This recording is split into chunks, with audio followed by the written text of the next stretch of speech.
जय हिंद फ्रेंड्स। मैं सौरभ झा आपका स्वागत करता हूं आपके अपने चैनल बीएसए ट्रिकी क्लासेस पे। आज हम लोग यूपी पुलिस कांस्टेबल के एग्ज़ाम को ध्यान में रखते हुए स्टैटिक जीके के कुछ महत्वपूर्ण सवालों को देखेंगे। साथ ही साथ इन सवालों से जुड़े संभावित प्रश्नों को डिस्कस करेंगे जो आपके एग्ज़ाम में पूछे जा सकते हैं।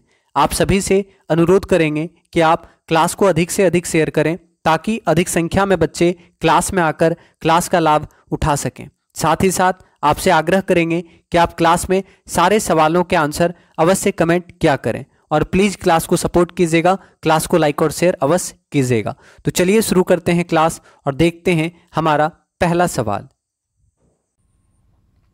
इन which year was the Gandhi Irwin pact signed? Gandhi Irwin समझौता किस वर्ष हुआ था? तो फटाफट कमेंट करेंगे कि गांधी इरविन समझौता किस वर्ष हुआ था। आंसर करेंगे।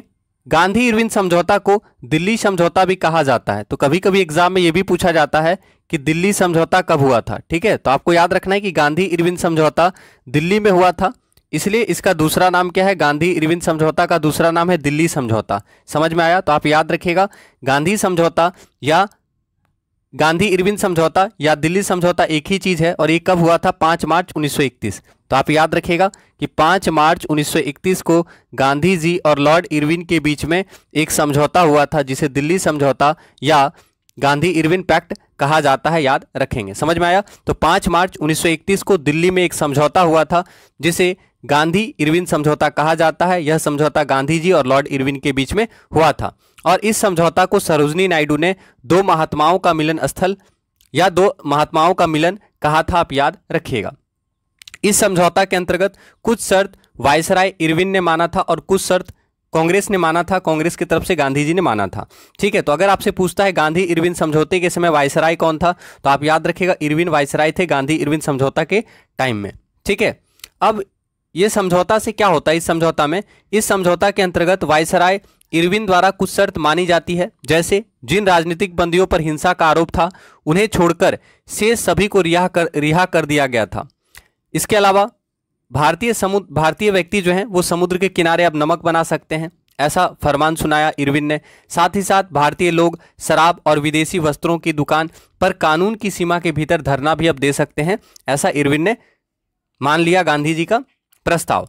ठीक है, और साथ ही साथ जो भी लोग सरकारी नौकरी से त्यागपत्र दिए हुए थे उनको गांधी जी ने कहा था कि आप उनको फिर से सरकारी नौकरी दे दीजिए। तो इस पे भी इरविन मान जाते हैं। ठीक है, और बदले में कांग्रेस भी कुछ इरविन के बातों को मानती है, जैसे कांग्रेस और गांधी जी। ठीक है, कांग्रेस या गांधी जी ने इरविन की कुछ बातों को माना। जैसे आपसे पूछता है गांधी इरविन समझौते के बाद कौन सा आंदोलन स्थगित हो गया, या फिर ऐसे पूछेगा सविनय अवज्ञा आंदोलन किस समझौता के बाद स्थगित हो गया। तो आपको याद रखना है कि सविनय अवज्ञा आंदोलन स्थगित हो गया था गांधी इरविन समझौता के बाद। ठीक है, सविनय अवज्ञा आंदोलन, तो आपको याद रखना है कि सविनय अवज्ञा आंदोलन स्थगित हुआ था कब? तो गांधी इरविन समझौता के बाद सविनय अवज्ञा आंदोलन गांधी जी ने स्थगित कर दिया था। आप याद रखेंगे। ठीक है, अब यहां पे क्या होता है, गांधी इरविन समझौता का कांग्रेस के नेताओं ने बहुत स्वागत किया था और के.एम. मुंशी, आप पढ़े होंगे के.एम. मुंशी ने इस समझौते को भारत के संवैधानिक इतिहास में एक युग प्रवर्तक घटना कहा। लेकिन इस समझौते के कारण कांग्रेस के वामपंथी विशेषकर युवा वर्ग में गंभीर असंतोष हो गया था। यहां से आपका सवाल पूछता है, जैसे युवा कांग्रेसी नेताओं ने गांधी जी के प्रति असंतुष्टि का कारण क्रांतिकारी भगत सिंह, सुखदेव और राजगुरु को फांसी से न बचा पाने का वजह था। आप जानते हैं कि भगत सिंह जी, सुखदेव जी और राजगुरु जी को 23 मार्च 1931 को फांसी पे चढ़ा दिया गया था और उनको लाहौर में फांसी दिया गया था। तो इस घटना को लेकर बहुत सारे लोग जो हैं वो गांधी जी से गुस्सा रहते हैं और गांधी जी को काला झंडा दिखाया जाता है। तो एग्जाम में आपसे पूछता है यहाँ से कि किस अधिवेशन के बाद गांधी जी को काला झंडा दिखाया जाता है? तो 1931 में जो इरविन समझौता होता है उसके बाद आपको पता होगा कि 1931 में कराची अधिवेशन होता है। यहां आपको याद रखना 1931 का कराची अधिवेशन। ठीक है, 1931 का कराची अधिवेशन बहुत इंपॉर्टेंट सवाल है। 1931 का कराची अधिवेशन, ठीक है, अच्छे से लिख लेंगे कि 1931 का कराची अधिवेशन में क्या होता है, गांधी जी को काला झंडा दिखाया गया। तो यहां से बहुत सवाल बनेगा। ठीक है, कि गांधी जी को काला झंडा कब दिखाया गया? तो आपको याद रखना है कि गांधी जी को काला झंडा दिखाया गया था 1931 का कराची अधिवेशन में, ठीक है। तो आपको याद रखना है कि गांधी जी को काला झंडा दिखाया गया था 1931 का कराची अधिवेशन। इसके अलावा आपको याद रखना है कराची अधिवेशन में ही पूर्ण स्वराज के साथ साथ लॉर्ड इरविन पैक्ट को स्वीकार कर लिया गया था। वैसे तो 1929 में कहा गया था, पूर्ण स्वराज की मांग की गई थी, लेकिन स्वीकार किया गया था कब? तो कराची अधिवेशन में ही पूर्ण स्वराज के साथ साथ Lord Irwin Gandhi Irwin pact को भी स्वीकार कर लिया गया था, आप याद रखिएगा। और कराची अधिवेशन जो 1931 में हुआ था, इसके अध्यक्ष कौन थे? तो सरदार वल्लभ भाई पटेल। तो आप ये भी याद रखिएगा 1931 के कराची अधिवेशन के अध्यक्ष कौन थे? सरदार वल्लभ भाई पटेल। और आपको एक सवाल यहां से भी याद रखना है, आपसे पूछेगा कि किसने कहा था गांधी मर सकता है परंतु गांधीवाद नहीं? तो गांधी जी ने कहा था। अब आपसे पूछेगा गांधी जी ने कब कहा था, गांधी जी ने किस अधिवेशन में कहा था कि गांधी मर सकता है परंतु गांधीवाद नहीं? तो आप याद रखिएगा जिस अधिवेशन में गांधी जी को काला झंडा दिखाया गया था, जिस अधिवेशन में गांधी जी को काला झंडा दिखाया गया था, यानी कराची अधिवेशन, तो कराची अधिवेशन में ही गांधी जी ने कहा था कि गांधी मर सकता है परंतु गांधीवाद नहीं। समझ में आया? तो आप याद रखिएगा कराची अधिवेशन बहुत इंपॉर्टेंट है, 1931 का कराची अधिवेशन, अध्यक्ष कौन? सरदार वल्लभ भाई पटेल। गांधी जी को काला झंडा दिखाया गया, गांधी जी ने क्या कहा? गांधी मर सकता है परंतु गांधीवाद नहीं, आप याद रखिएगा, ठीक है। तो लॉर्ड इरविन समझौता कब हुआ था? गांधी इरविन समझौता कब हुआ था? तो आपको याद रखना 5 मार्च 1931 को इरविन और गांधी जी के बीच समझौता हुआ था, जिसे दिल्ली समझौता भी कहा जाता है, याद रखेंगे। चलिए तो अगला सवाल देखते हैं। क्लास को एक बार फटाफट लाइक और शेयर कर दीजिएगा। बहत इज द करेंसी ऑफ, आपको बताना है बहत डैश की मुद्रा है, तो आंसर करेंगे बहत कहां की मुद्रा है, ठीक है। बहत कहां की मुद्रा है, आंसर करेंगे बहत कहां की मुद्रा है, ठीक है। तो आप सभी जानते हैं आंसर क्या होगा? थाईलैंड। तो याद रखना है आपका आंसर क्या होगा? बहत कहां की मुद्रा है? थाईलैंड। आप जानते हैं थाईलैंड की राजधानी कहां है? बैंकॉक। तो आपको याद रखना है थाईलैंड की राजधानी क्या है? बैंकॉक। राजधानी क्या है? बैंकॉक। और करेंसी क्या है? तो करेंसी याद रखिएगा बहत, ठीक है। तो थाईलैंड की राजधानी बैंकॉक और मुद्रा यहाँ का क्या है? करेंसी क्या है? तो आप याद रखिएगा बहत, ठीक है। अब देखिए दूसरा यहाँ पे ऑप्शन दिया है टोगो। तो टोगो से आपसे पूछ सकता है कि टोगो की राजधानी क्या है, तो बताइए टोगो की राजधानी क्या है? तो टोगो की राजधानी लोमे, याद रखिएगा टोगो की राजधानी क्या है? लोमे राजधानी है टोगो की। और यहाँ पे कौन सा करेंसी चलता है अगर आपसे पूछेगा, तो आपको याद रखना है वेस्ट अफ्रीकन CFA फ्रैंक। आप याद रखिएगा फ्रैंक, सीधे याद रखिएगा फ्रैंक, ठीक है। वेस्ट अफ्रीकन CFA फ्रैंक यहाँ पे मुद्रा चलता है, करेंसी चलता है। तो यहाँ पे आपको याद रखना है कि टोगो की राजधानी क्या है? ये राजधानी है टोगो की राजधानी क्या है? लोमे, ठीक है, क्योंकि राजधानी भी आपसे पूछ सकता है। तो टोगो की राजधानी क्या है? लोमे। और टोगो की करेंसी क्या है? तो आपको याद रखना है कि फ्रैंक, ठीक है। इसके अलावा आपसे पूछ सकता है तंजानिया। तंजानिया की राजधानी क्या है? दोदोमा। तो याद रखना है तंजानिया की राजधानी क्या है? दोदोमा तंजानिया की राजधानी है। और तंजानिया की करेंसी क्या है? आपको पता है तो सिलिंग, याद रखना है तंजानिया की करेंसी क्या है? सिलिंग। तो इंपॉर्टेंट है ये, आप याद रखिएगा तंजानिया की करेंसी क्या है? सिलिंग, ठीक है। तो करेंसी इधर लिख रहे हैं, तो आपको याद रखना है तंजानिया की राजधानी दोदोमा और तंजानिया की करेंसी क्या है? सिलिंग है, ठीक है। इसके अलावा आपको याद रखना है, देखिए तजाकिस्तान, तजाकिस्तान का पूछेगा आपसे तजाकिस्तान की राजधानी क्या है? तो आपको याद रखना है इसकी राजधानी, पहले तजाकिस्तान की राजधानी थी अस्थाना, ठीक है। पहले क्या थी? अस्थाना थी, लेकिन अभी इसका नाम बदल के क्या किया है? नूर ए सुल्तान। तो आपको याद रखना है अस्थाना, ठीक है। पहले नाम था अस्थाना, लेकिन अभी नाम क्या है? नूर ए सुल्तान। तो इंपॉर्टेंट क्या बनेगा? नूर ए सुल्तान। समझ में आया? यानी नूर ए सुल्तान अभी आपको याद रखना है इसकी राजधानी है, ठीक है। तो याद रखिएगा नूर ए सुल्तान राजधानी है अभी वर्तमान में, ठीक है। और ये पूर्व राजधानी है, आपको याद रखना है कि पूर्व राजधानी है। समझ में आया? जगह थोड़ा कम है, तो आप याद रखिएगा कि तजाकिस्तान की वर्तमान राजधानी क्या है? नूर सुल्तान। अभी राजधानी क्या है? नूर सुल्तान। और इसका पहले नाम क्या था? अस्थाना। तो याद रखिएगा तजाकिस्तान की पहली राजधानी थी अस्थाना, अस्थाना का नाम चेंज कर दिया है नूर सुल्तान, अभी इसका नाम है, याद रखेंगे। समझ में आया? तो तजाकिस्तान की राजधानी नूर सुल्तान आपको याद रखना है। और तजाकिस्तान में कौन सा करेंसी चलता है? तो आपको याद रखना है तेगे, तजाकिस्तानी तेगे, ठीक है। तो याद रखेंगे तजाकिस्तान की करेंसी क्या है? तजाकिस्तानी तेगे। तो याद रखिएगा तजाकिस्तान की मुद्रा क्या है? तजाकिस्तानी तेगे, ठीक है। समझ में आ गया? तो चलिए याद रखिएगा। तो क्वेश्चन था बहत किस देश की मुद्रा है? तो आप याद रखिएगा बहत जो है थाईलैंड की करेंसी है, आपका सही आंसर होगा। और थाईलैंड की कैपिटल क्या है? बैंकॉक है, आप याद रखेंगे। अगला सवाल, what is an external push और पुल ऑन एन ऑब्जेक्ट। किसी वस्तु पर बाहरी धक्के या खिंचाव को क्या कहा जाता है। तो आंसर करेंगे, किसी वस्तु पर बाहरी धक्के या खिंचाव को क्या कहा जाता है। तो आप सभी जानते हैं आंसर क्या होगा, बल, फोर्स, है ना। तो बल वह बाहरी कारण है जो किसी वस्तु की प्रारंभिक अवस्था यानी विराम की अवस्था या एक सरल रेखा में एक समान गति की अवस्था को परिवर्तित करता है या परिवर्तित करने की चेष्टा करता है। तो आप जानते हैं कि बल वह भौतिक कारण है जो किसी वस्तु की स्थिति अवस्था में परिवर्तित करने की कोशिश करता है। तो सही आंसर क्या होगा, किसी वस्तु पर बाहरी धक्के या खिंचाव को क्या कहा जाता है, बल कहा जाता है। आप जानते हैं बल का ऐसा मात्रक क्या होता है, पूछेगा तो आपको याद रखना है न्यूटन। ठीक है, न्यूटन कहाँ के वैज्ञानिक थे, तो न्यूटन इंग्लैंड के वैज्ञानिक थे, आपको पता होगा। तो बल का ऐसा मात्रक क्या होता है, आपको याद रखना है कि बल का ऐसा मात्रक न्यूटन होता है। ठीक है, और बल का सीजीएस मात्रक क्या है, आपको बताना है बल का सीजीएस मात्रक, सीजीएस मात्रक। तो कमेंट कीजिए बल का सीजीएस मात्रक क्या है। तो आपको याद रखना है कि बल का ऐसा मात्रक न्यूटन होता है, जबकि बल का सीजीएस मात्रक डाइन होता है। क्या होता है, तो बल का सीजीएस मात्रक डाइन होता है, आपको याद रखना है। तो बल का ऐसा मात्रक न्यूटन, बल का सीजीएस मात्रक डाइन, आप याद रखेंगे। इसके अलावा 1 न्यूटन बराबर कितना डाइन होता है, पूछता है एग्जाम में, 1 न्यूटन बराबर कितना डाइन, तो 1 न्यूटन बराबर 10⁵ डाइन। तो याद रखिएगा 1 न्यूटन बराबर 10⁵ डाइन होता है। ठीक है, तो 1 न्यूटन बराबर क्या होता है, 10⁵ डाइन, आपको याद रखना है। ठीक है, आप जानते हैं कि प्रकृति में बल जो होता है वो मूलतः 4 प्रकार का होता है, गुरुत्वाकर्षण बल, विद्युत चुंबकीय बल, दुर्बल या क्षीण बल और प्रबल बल। ठीक है, और गुरुत्वाकर्षण बल आप जानते हैं कि ब्रह्मांड में प्रत्येक कण दूसरे कण को केवल अपने द्रव्यमान के कारण ही आकर्षित करता है तथा किन्हीं भी 2 कणों के बीच इस प्रकार के आकर्षण को व्यापक रूप से गुरुत्वाकर्षण कहा जाता है। ठीक है, तो याद रखिएगा। और आप जानते ही हैं विद्युत चुंबकीय बल क्या होता है, तो विद्युत चुंबकीय बल को भी 2 भागों में बांटा जाता है, स्थिर वैद्युत बल और चुंबकीय बल। ठीक है, तो ये सब भी एग्जाम में पूछ सकता है, तो याद रखिएगा।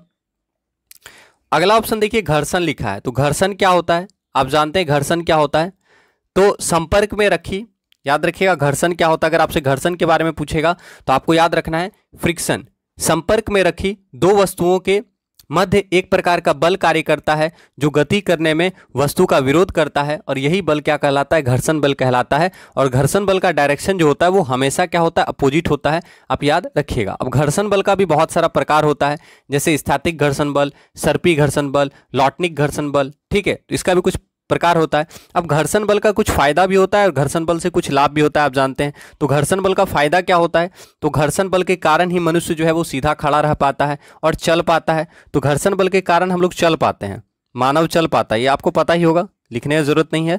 मानव चल पाता है क्यों, तो आपको याद रखना है घर्षण बल के कारण ही मनुष्य चल पाता है, मनुष्य सीधा खड़ा हो पाता है। ठीक है, घर्षण बल के कारण ही क्या होता है, याद रखना है कि पहिया जो होता है वो रोड पे चल सकता है, यानी घर्षण बल के कारण ही पहिया वगैरह चल सकता है, तो याद रखिएगा। ठीक है, तो घर्षण बल ना होने पर हम केले के छिलके तथा बरसात में चिकनी सड़क पर फिसल जाते हैं।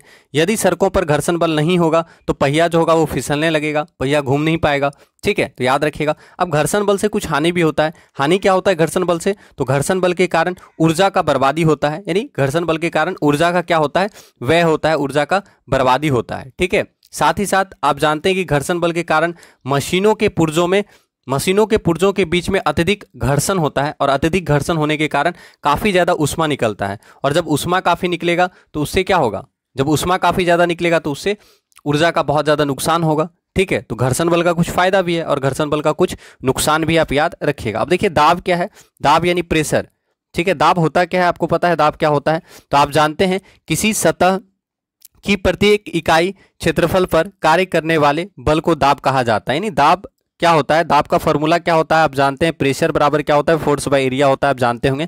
तो आपको याद रखना है कि प्रेशर P बराबर होता है F/A, यानी क्षेत्रफल, याद रखना है किसी सतह की प्रत्येक इकाई क्षेत्रफल पर कार्य करने वाले बल को दाब कहा जाता है, और दाब बराबर होता है फोर्स बाय एरिया, आप याद रखिएगा। क्षेत्रफल जितना बड़ा होगा दाब उतना ही कम होगा, क्योंकि देखिए एरिया नीचे है, एरिया कहाँ नीचे है, तो क्षेत्रफल जितना बड़ा होगा दबाव क्या होगा उतना कम लगेगा, और क्षेत्रफल जितना अधिक होगा दाब क्या होगा उतना ही कम लगेगा, मतलब उल्टा है। तो आपको याद रखना है कि क्षेत्रफल जितना बड़ा होगा दाब उतना कम होगा, और क्षेत्रफल जितना कम होगा दाब उतना अधिक होगा। ठीक है, समझ में आया। तो दाब बराबर क्या होता है, फोर्स बाय एरिया होता है।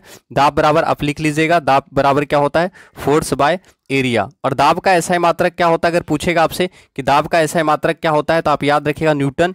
फोर्स का क्या होता है, फोर्स का आप देखिए न्यूटन होता है। एसआई मात्रक एरिया का क्या होता है, मीटर स्क्वायर। तो दाब का एसआई मात्रक पूछेगा तो आप आराम से लिख सकते हैं न्यूटन पर मीटर स्क्वायर। समझ में आया। तो दाब का एसआई मात्रक अगर आपसे पूछेगा तो अगर आपको फॉर्मूला पता है कि फोर्स बाय एरिया होता है तो आप आराम से दाब का एसआई मात्रक निकाल सकते हैं कि दाब का एसआई मात्रक न्यूटन पर मीटर स्क्वायर होता है। लेकिन दाब के एसआई मात्रक को पास्कल कहा जाता है। तो एग्जाम में न्यूटन पर मीटर स्क्वायर देगा या फिर इसी का नाम क्या है, पास्कल। तो आपको याद रखना है, ठीक है, कि दाब का एसआई मात्रक न्यूटन पर मीटर स्क्वायर होता है, जिसे क्या कहा जाता है, पास्कल कहा जाता है। समझ में आया। तो आपसे एग्जाम में पास्कल भी देगा तो याद रखना है, पास्कल कहा जाता है। ठीक है, दाब का एसआई मात्रक न्यूटन पर मीटर स्क्वायर या पास्कल है, आपको याद रखना है। समझ में आया। तो क्लास को फटाफट लाइक और शेयर कर दीजिएगा ताकि और भी बच्चे क्लास में आ सकें और क्लास का लाभ उठा सकें। दाब क्या है, दाब एक अदिश राशि है। आप याद रखिएगा, दाब क्या है, एक अदिश राशि है। ठीक है, समझ में आ गया। तो ये भी आप याद रखिएगा, दाब क्या है, एक अदिश राशि है।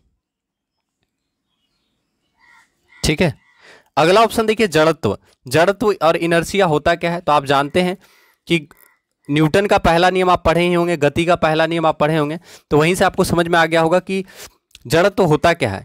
कोई वस्तु अगर स्थिर है तो वह स्थिर ही अवस्था में रहना चाहता है, कोई वस्तु अगर गति में है तो वह गति की अवस्था में रहना चाहता है, जिसे हम लोग जड़त्व कहते हैं। ठीक है, और जड़त्व का नियम किसने दिया, तो जड़त्व का नियम आप जानते हैं कि गैलीलियो ने जड़त्व का नियम दिया था। तो कभी अगर पूछेगा कि जड़त्व का नियम किसने दिया, तो आप याद रखिएगा, जड़त्व का नियम गैलीलियो ने दिया था। ठीक है, वस्तुओं की प्रारंभिक अवस्था, विराम या गति की अवस्था में स्वतः परिवर्तन नहीं होने की प्रवृत्ति को जड़त्व कहा जाता है। यानी अपने आप वस्तु की जो पहले की अवस्था है उसमें अगर कोई भी प्रकार का परिवर्तन नहीं होता है, ठीक है, या इस तरह का जो प्रवृत्ति होता है उसको जड़त्व कहा जाता है। जैसे कोई वस्तु अगर गति में है तो वह गति में ही रहना चाहती है, यह क्यों होता है, जड़त्व के कारण होता है। ठीक है, तो याद रखिएगा जड़त्व। और जड़त्व का नियम किसने दिया, तो याद रखिएगा, जड़त्व का नियम गैलीलियो ने दिया था। जड़त्व का नियम गैलीलियो ने दिया था, याद रखना है, गैलीलियो ने जड़त्व का नियम दिया था ये। ठीक है, इसके अलावा आप जानते हैं कि जड़त्व के नियम को क्या कहा जाता है, न्यूटन का पहला नियम। न्यूटन का पहला नियम को ही जड़त्व का नियम कहा जाता है। तो आप जानते ही होंगे, न्यूटन का पहला नियम, न्यूटन का पहला नियम और जड़त्व का नियम सेम है। ठीक है, समझ में आया। तो आप याद रखिएगा, जैसे कि आप जानते ही हैं न्यूटन का पहला नियम में क्या बताता है, यही चीज सेम बताता है जो जड़त्व का नियम है। जैसे रुकी हुई गाड़ी अगर अचानक चलने लगता है तो उसमें क्या होता है, उसमें बैठे यात्री पीछे की ओर झुक जाते हैं। तो ये क्या है, न्यूटन का पहला नियम है, और इसी को हम लोग जड़त्व का पहला नियम भी बोल सकते हैं। चलती हुई गाड़ी के अचानक रुकने पर उसमें बैठे यात्री आगे की ओर झुक जाता है। क्यों, क्योंकि हमारा शरीर तो गति में था, लेकिन अचानक ब्रेक लगा तो हमारा शरीर तो गति में ही रहना चाहेगा, इसलिए वो आगे की ओर चले जाता है। ठीक है, तो चलती हुई गाड़ी के अचानक रुकने पर उसमें बैठे व्यक्ति जो होगा वो आगे की ओर झुक जाएगा। तो ये भी जड़त्व का ही नियम है और न्यूटन का पहला नियम को फॉलो करता है। आया समझ में, तो याद रखिएगा। तो यहाँ पे सवाल क्या था, किसी वस्तु पर बाहरी धक्के या खिंचाव को क्या कहा जाता है, तो आप जानते हैं फोर्स कहा जाता है। ठीक है, याद रखिएगा। तो क्लास को एक बार फटाफट लाइक और शेयर कर दीजिएगा। अगला सवाल आपसे पूछ रहा है, who played the lead role in the film Toilet, Ek Prem कथा रिलीज्ड इन 2017। तो इसका आंसर तो आप सभी जानते होंगे, सही आंसर क्या होगा बताइए। तो option number B, Akshay Kumar ji. तो याद रखेंगे, अक्षय कुमार टॉयलेट एक प्रेम कथा फिल्म के एक्टर हैं और ये काफी अच्छा मूवी भी था, आप जानते हैं। ठीक है, अगला सवाल, the body of the cell is made up of 2 layers.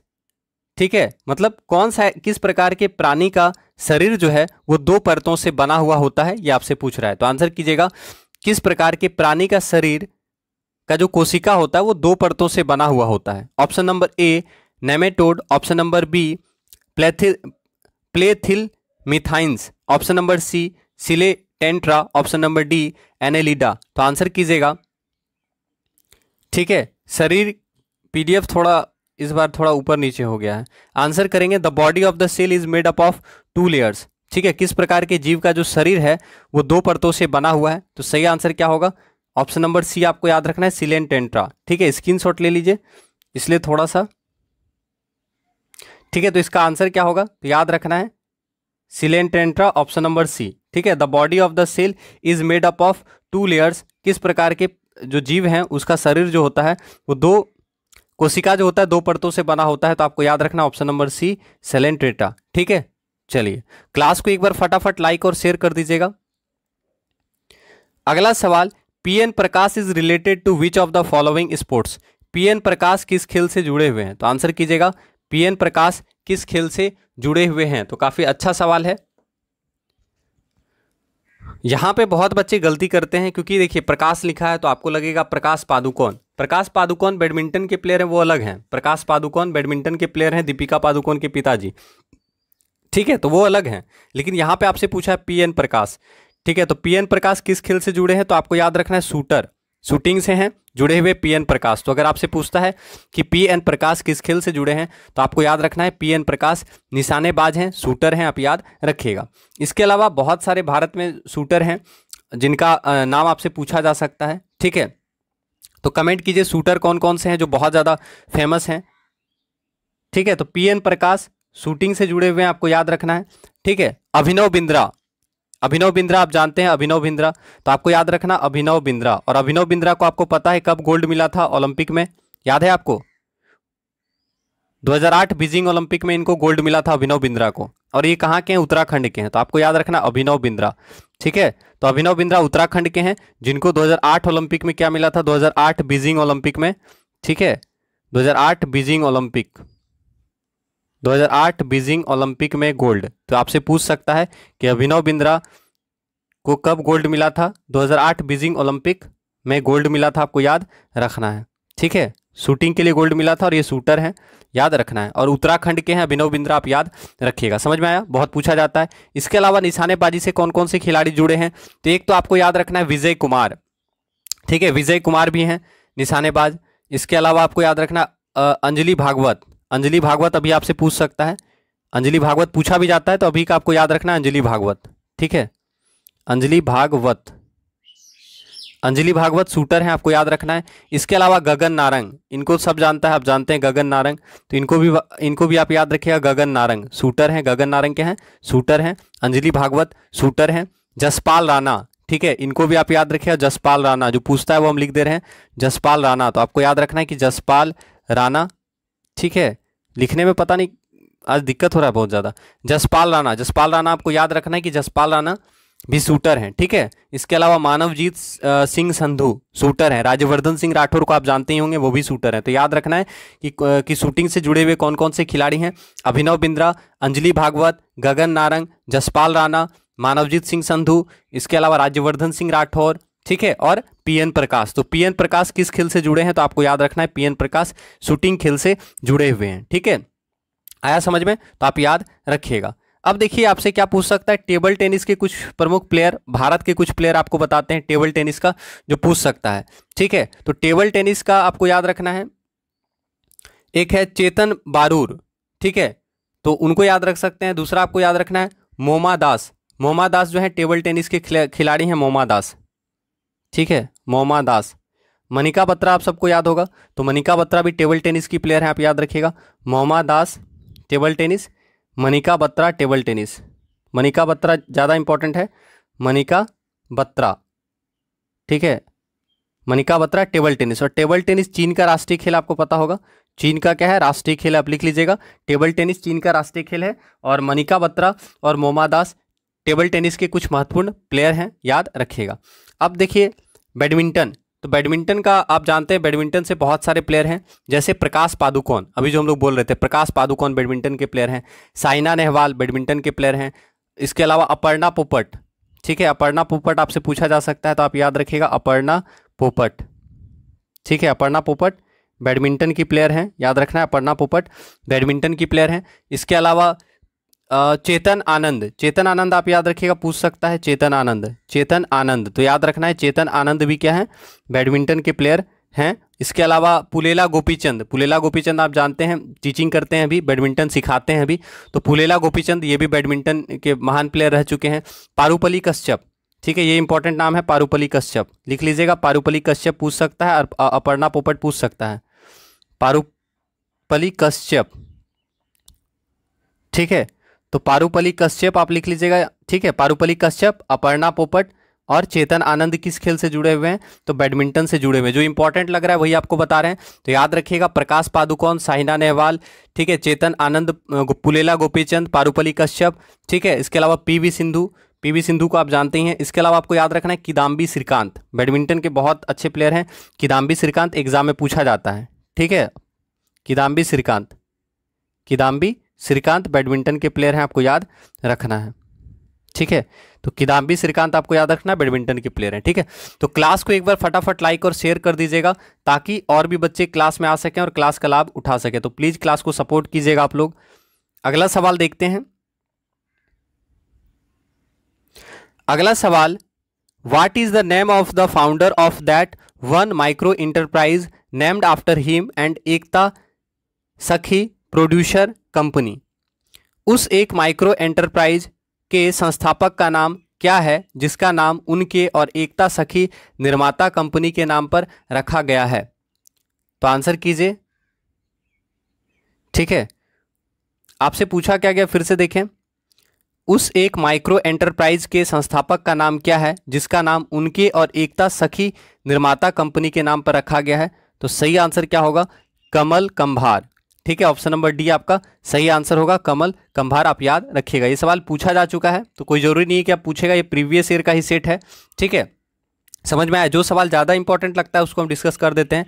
ये सवाल आ चुका है तो हो सकता है अब ना आए इस तरह का सवाल। ठीक है, लेकिन आप याद रखिएगा। अगला सवाल, महाराष्ट्र चीफ मिनिस्टर देवेंद्र फडणवीस। ये भी सवाल आ चुका है क्योंकि आप जानते हैं कि महाराष्ट्र के पूर्व मुख्यमंत्री थे देवेंद्र फडणवीस। ठीक है, has been awarded the SIES Shri Chandrashekhar, ठीक है, Chandrashekharendra Saraswati national reputation award for. तो आपसे पूछ रहा है कि महाराष्ट्र के जो चीफ मिनिस्टर थे, पूर्व चीफ मिनिस्टर देवेंद्र फडणवीस, उनको SIES Shri Chandrashekharendra Saraswati national reputation award दिया गया था, किस क्षेत्र में? ठीक है, तो आपको ये बताना है, आंसर करेंगे। ठीक है, आपको यहां से याद क्या रखना है पता है? SIES श्री चंद्रशेखरेंद्र सरस्वती राष्ट्रीय प्रतिष्ठा पुरस्कार किस क्षेत्र में दिया जाता है? ठीक है, किसको दिया? ये बहुत पुराना हो चुका है, देवेंद्र फडणवीस बहुत पुराने हो चुके हैं, तो ये सवाल हो सकता है आए ना आए। ठीक है, क्योंकि आप समझ रहे हैं कि अभी मुख्यमंत्री अभी पता है आपको कौन है? उद्धव ठाकरे हैं महाराष्ट्र के मुख्यमंत्री। ठीक है, तो आंसर बताइएगा क्या होगा? SIES श्री चंद्रशेखरेंद्र सरस्वती राष्ट्रीय प्रतिष्ठा पुरस्कार किस क्षेत्र में दिया जाता है? तो आपको याद क्या रखना है? ऑप्शन नंबर बी होगा, सार्वजनिक नेतृत्व के क्षेत्र में। ठीक है, पब्लिक लीडरशिप के क्षेत्र में श्री चंद्रशेखरेंद्र सरस्वती राष्ट्रीय प्रतिष्ठा पुरस्कार दिया जाता है, आपको याद रखना है, जो कि देवेंद्र फडणवीस जी को मिला था। महाराष्ट्र के पूर्व मुख्यमंत्री थे देवेंद्र फडणवीस, आप याद रखिएगा। वर्तमान में महाराष्ट्र के मुख्यमंत्री कौन है? उद्धव ठाकरे। और महाराष्ट्र के गवर्नर कौन है? भगत सिंह कोश्यारी। समझ में आया? तो आपसे ये भी पूछा जा सकता है कि महाराष्ट्र के गवर्नर कौन है, तो आपको याद रखना है कि महाराष्ट्र के गवर्नर हैं भगत सिंह कोश्यारी। ठीक है, अब देखिए महाराष्ट्र से आपका बहुत सारा सवाल पूछा जा सकता है, जो आपको थोड़ा सा बता देते हैं जो एग्जाम में पूछ सकता है। ठीक है, तो नीचे थोड़ा सा देखते हैं। ठीक है, महाराष्ट्र के बारे में देखिए आपसे क्या पूछ सकता है, ध्यान दीजिएगा। महाराष्ट्र, ठीक है, आपको याद रखना है कि महाराष्ट्र जो है यहाँ का मुख्य भाषा क्या है? मुख्य भाषा क्या है आपको पता है? महाराष्ट्र का राजकीय भाषा क्या है? तो आपको याद रखना है मराठी। ठीक है, महाराष्ट्र का मुख्य भाषा क्या है? मराठी। महाराष्ट्र का अरब सागर का तटीय मैदानी भाग कोंकण कहलाता है, याद रखिएगा। महाराष्ट्र का अरब सागर का तटीय मैदानी भाग कोंकण कहलाता है। और महाराष्ट्र में बहुत सारा पहाड़ी भी आता है। और आपको ये भी याद रखना है कि महाराष्ट्र का जो उच्च न्यायालय है उसका अधिकार क्षेत्र कहाँ कहाँ आएगा, यानी बम्बई हाईकोर्ट आपको पता है, तो बम्बई हाईकोर्ट महाराष्ट्र, गोवा, दमन और दीव। ठीक है, ये आप याद रखिएगा कि बम्बई हाईकोर्ट, ये इंपॉर्टेंट बनता है, पूछता है कि बम्बई हाईकोर्ट किन किन क्षेत्रों को कवर करता है। ठीक है, तो बम्बई हाईकोर्ट आपको याद रखना है कि तो महाराष्ट्र को कवर करेगा ही, क्योंकि उसी में है ऑब्वियसली, ये तो होगा ही। इसके अलावा आपको याद रखना है गोवा।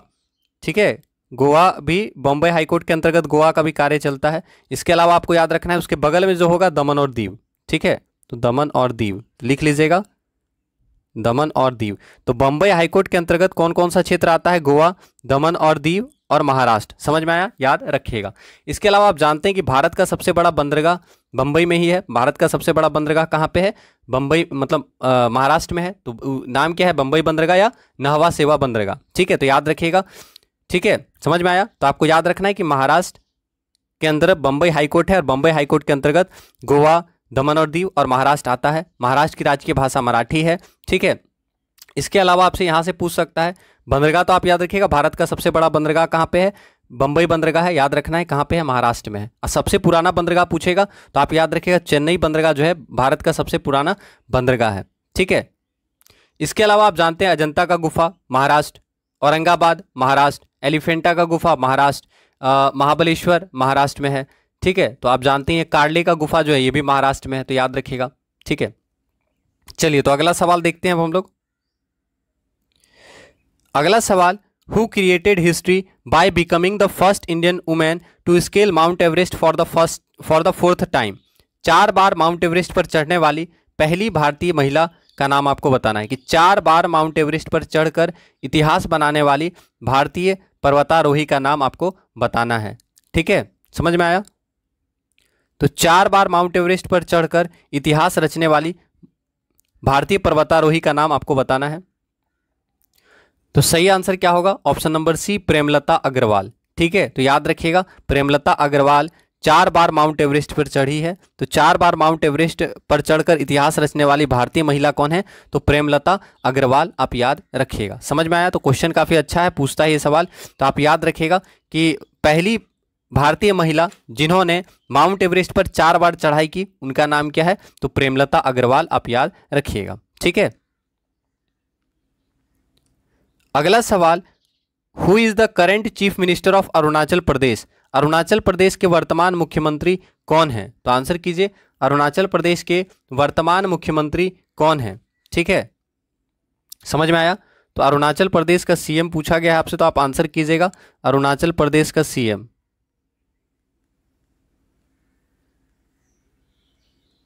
ठीक है। अरुणाचल प्रदेश सीएम, बहुत सारे बच्चों का आंसर भी आ रहा है, सही है, बिल्कुल सही आंसर है। तो याद रखना है अरुणाचल प्रदेश के मुख्यमंत्री कौन है? पेमा खांडू, ठीक है। सही आंसर क्या होगा? तो आपको याद रखना है अरुणाचल प्रदेश के मुख्यमंत्री कौन है? पेमा खांडू, ठीक है। तो अब देखिए यहाँ से आपका कुछ सवाल पूछा जा सकता है, आंसर आप याद रखिएगा अरुणाचल प्रदेश के मुख्यमंत्री श्री पेमा खांडू। अब देखिए अरुणाचल प्रदेश से सवाल क्या बनता है वो सब आप याद रखिएगा, क्योंकि मुख्यमंत्री तो आप सबको याद होगा। यहाँ से सवाल आपका क्या बनेगा अरुणाचल प्रदेश से? तो आपको याद रखना अरुणाचल प्रदेश का पुराना नाम क्या था, क्योंकि ये सब कभी चेंज नहीं होने वाला है, ठीक है। मुख्यमंत्री चेंज हो जाएगा, आपको करंट में रेगुलर प्रैक्टिस करते रहना होगा, मुख्यमंत्री राज्यपाल ये सब चेंज होते रहते हैं, लेकिन अभी जो हम लोग पढ़ेंगे वो इंपॉर्टेंट है। इसका पुराना नाम क्या है पूछा जाता है, तो आपको याद रखना अरुणाचल प्रदेश को पहले नेफा कहा जाता था। तो अगर आपसे पूछेगा अरुणाचल प्रदेश का पुराना नाम, ठीक है, तो आपको याद रखना है अरुणाचल प्रदेश का पुराना नाम क्या था? नेफा। नेफा आपको समझ में आ रहा है? नेफा, NEFA। अब इसका फुल फॉर्म भी पूछता है, ठीक है। तो पहले तो आप याद रखेंगे कि अरुणाचल प्रदेश का पुराना नाम क्या था? नेफा।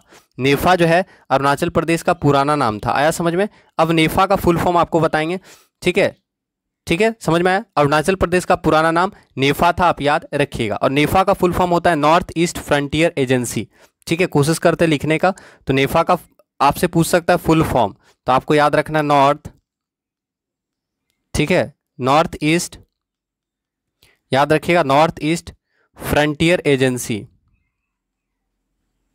ठीक है, नॉर्थ ईस्ट फ्रंटियर एजेंसी इसका फुल फॉर्म है। तो अगर आपसे पूछता है कि नेफा का फुल फॉर्म क्या है, तो आपको याद रखना है कि नेफा का फुल फॉर्म है नॉर्थ ईस्ट फ्रंटियर एजेंसी।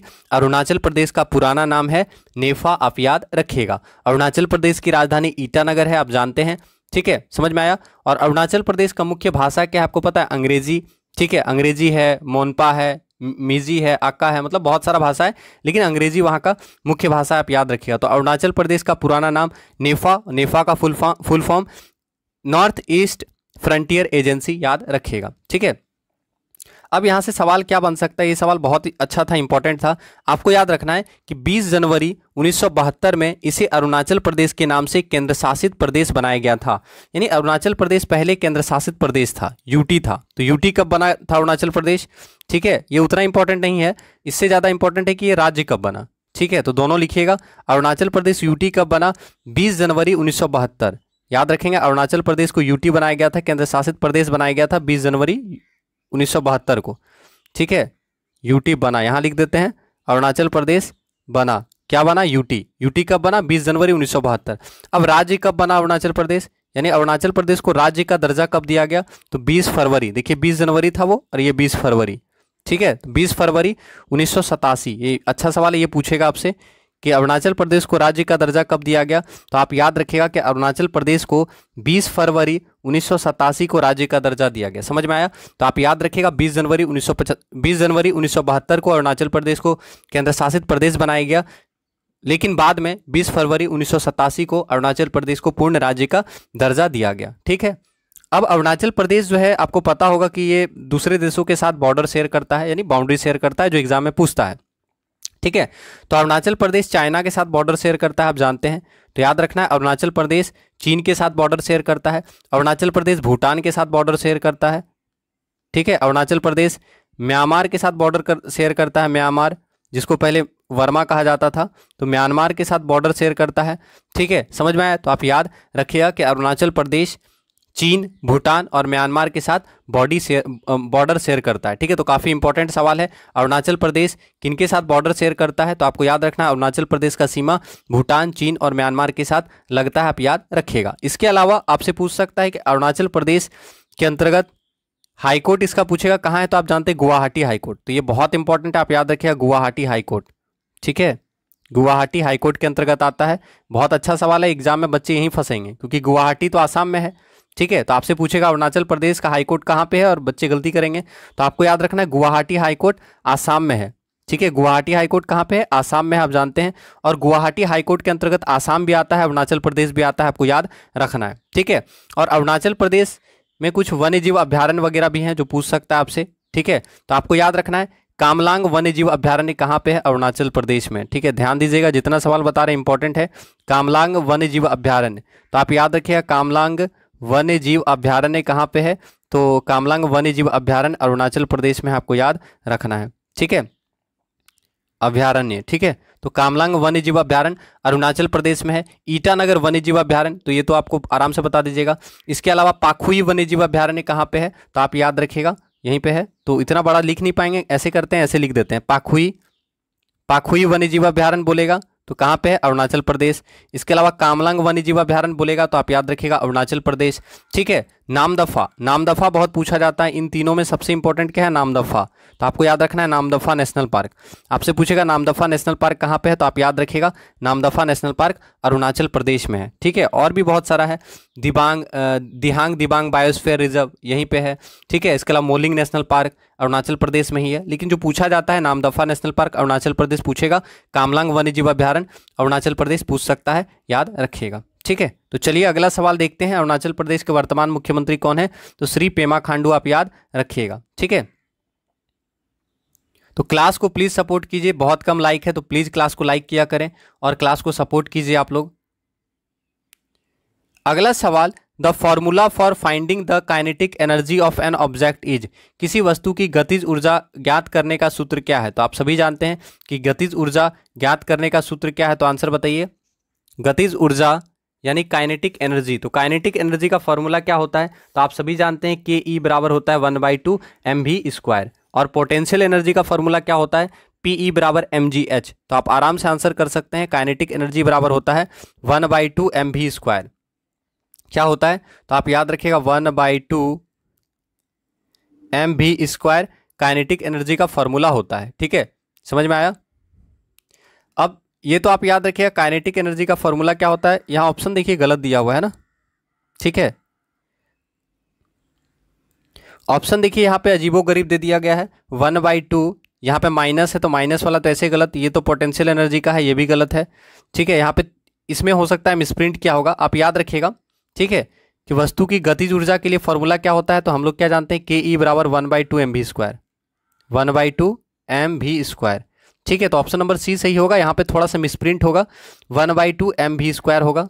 ठीक है, समझ में आया। तो आप याद रखिएगा काइनेटिक एनर्जी का फॉर्मूला क्या होता है, 1/2 mv²। अब गतिज ऊर्जा होता क्या है, तो आप जानते हैं किसी वस्तु में गति के कारण जो कार्य करने का क्षमता आता है उसे उस वस्तु की गतिज ऊर्जा कहा जाता है। और गतिज ऊर्जा के ई बराबर 1/2 mv² याद रखेंगे। इसके अलावा यहाँ से जो इंपॉर्टेंट सवाल ऐसा बनता है कि द्रव्यमान दोगुना करने पर गतिज ऊर्जा क्या होगा।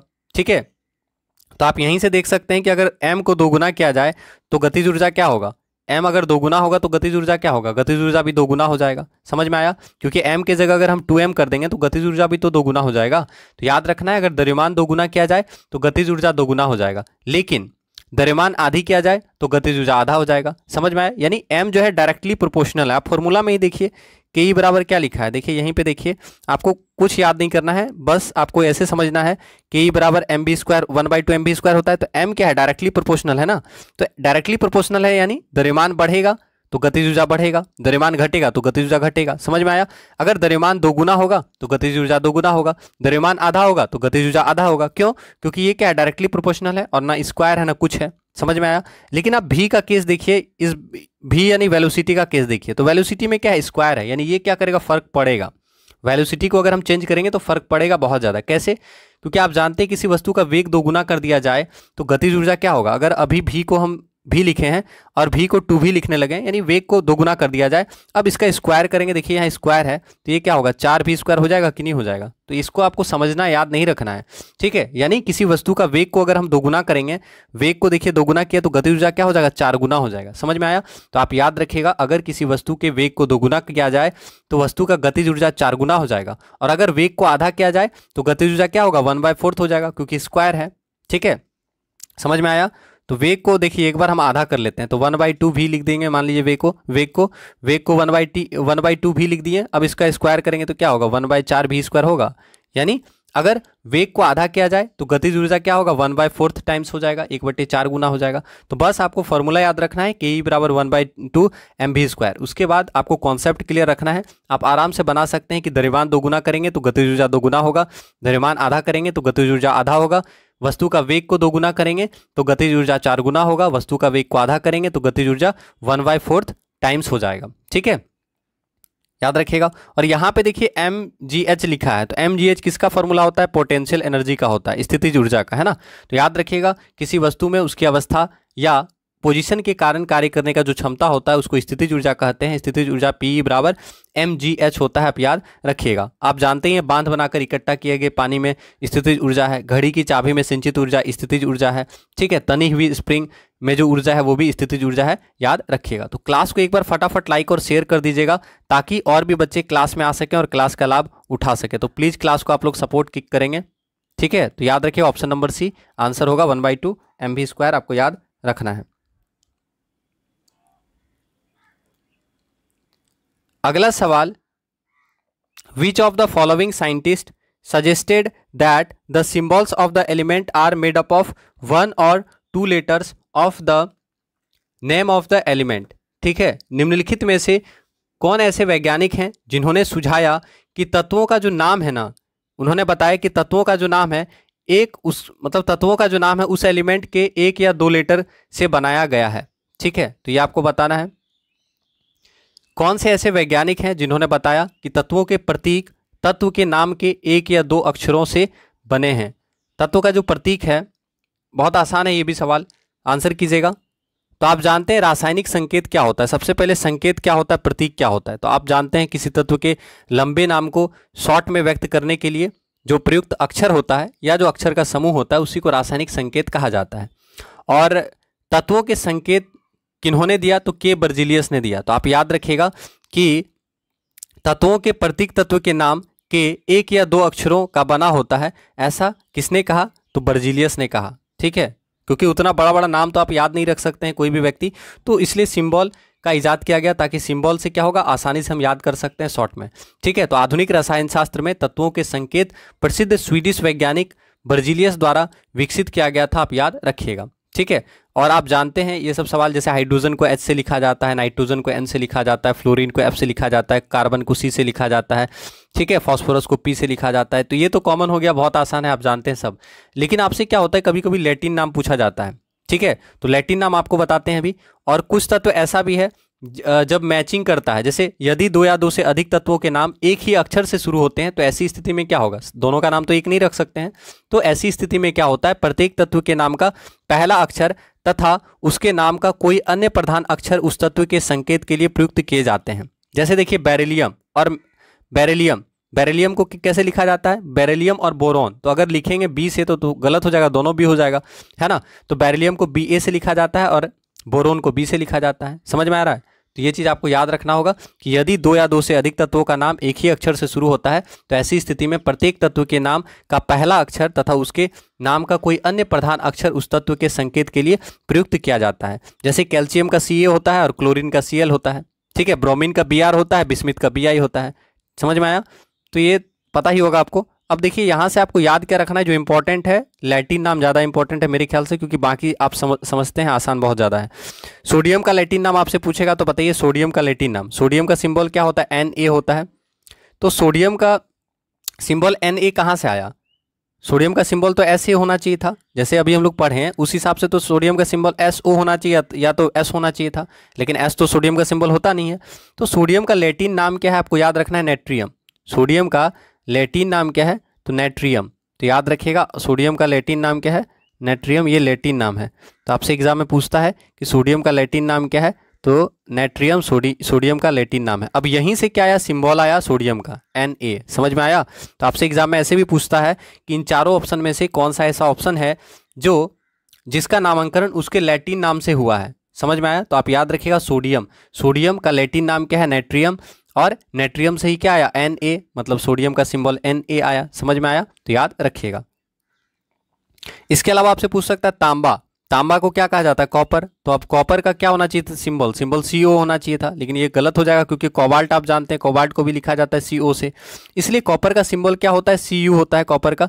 अब Cu कहाँ से आया? तो कॉपर का लैटिन नाम क्या है आपको पता है? क्यूपरम। CUPRUM, क्यूपरम। क्यूपरम क्या है? लैटिन नाम है। तो यहीं से देखिए यहाँ से लिया गया है। तो आपसे एग्जाम में पूछेगा लैटिन नाम, ठीक है। तो आपको पूछेगा कि कॉपर का लैटिन नाम क्या है, तो आपको याद रखना है कि कॉपर का लैटिन नाम है क्यूपरम, और क्यूपरम से ही क्या है? कॉपर का सिंबल दिया गया है, ठीक है, याद रखिएगा। पोटेशियम, पोटेशियम को K से लिखा जाता है, लेकिन लिखना क्या चाहिए था? P से, क्योंकि P से पोटेशियम होता है, लेकिन P से लिख तो नहीं सकते हैं क्योंकि P से किसी और सिंबल, किसी और तत्व का नाम दिया गया है P से, आप जानते हैं फास्फोरस को दिया है P से, ठीक है। तो अगर P से देंगे पोटेशियम को भी, P से देंगे फास्फोरस को भी, तो बहुत ज़्यादा दिक्कत हो जाएगा, है ना।